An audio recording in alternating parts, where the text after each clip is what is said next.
And CPS Energy is reminding customers to be prepared for potential outages and downed power lines.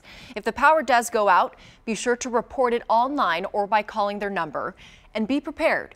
Keep cell phones, flashlights, batteries, and other important items ready to go. Also, if you see a downed power line, stay away. Do not drive over or move the lines. Be sure to report that to CPS Energy immediately.